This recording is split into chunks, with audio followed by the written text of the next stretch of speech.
ओम नमो भगवते वासुदेवाय।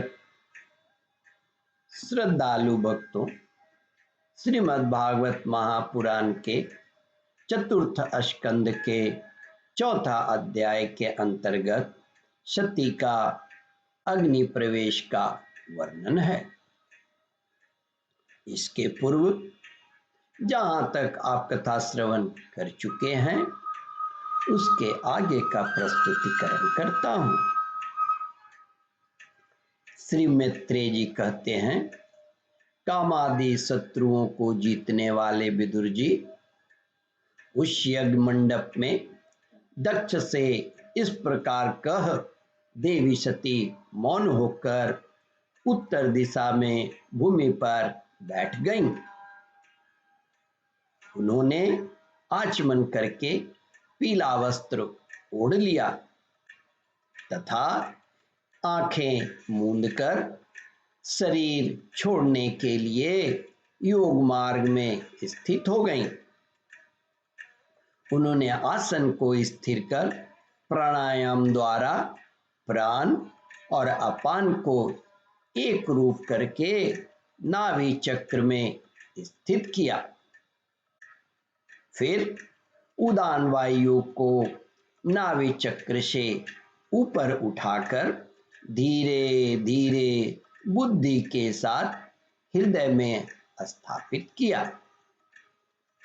इसके पश्चात अनिंदिता सती उस हृदय स्थित वायु को कंठ मार्ग से भ्रुकुटियों के बीच में ले गई।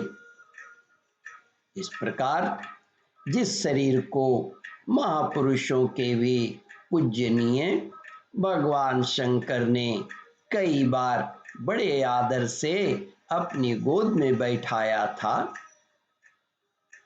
दक्ष पर कुपित होकर उसे त्यागने की इच्छा से महामनस्वी सती ने अपने संपूर्ण अंगों में वायु और अग्नि की धारणा की। अपने पति जगत गुरु भगवान शंकर के चरण कमल मकरंद का चिंतन करते करते सती ने और सब चीज का ध्यान भुला दिया। उन्हें उन चरणों के अतिरिक्त कुछ भी दिखाई न दिया। इससे वे सर्वथा निर्दोष अर्थात मैं दक्ष कन्या हूं ऐसा अभिमान से भी मुक्त हो गई और उनका शरीर तुरंत ही योगाग्नि से जल उठा। श्री मैत्रेय जी कहते हैं, विदुर जी उस समय वहां आए हुए देवता आदि ने जब सती के देह त्याग रूप यह महान आश्चर्य चरित्र देखा तब वे सभी हाहाकार करने लगे और वह भयंकर कोलाहल आकाश में एवं पृथ्वी तल पर सभी जगह फैल गई। सब ओर यही सुनाई देता था, हाय दक्ष के दुर्व्यवहार से कुपित होकर देवादिदेव महादेव की प्रिया सती ने प्राण त्याग दिए। देखो सारे चराचर जीव इस दक्ष प्रजापति की ही संतान है, फिर भी इसने कैसा भारी दुष्टता की है। इसकी पुत्री सुहृदय सती सदा ही मान पाने योग्य थी, किंतु इसने उसका ऐसा निरादर किया कि उसने प्राण त्याग दिए। वास्तव में यह बड़ा ही असहिष्णु और ब्रह्मद्रोही है। अब इसकी संसार में बड़ी अपकृति होगी जब इसकी पुत्री सती इसी के अपराध से प्राण त्याग करने को तैयार हो गई, तब भी इस शंकर द्रोही ने उसे रोका तक नहीं।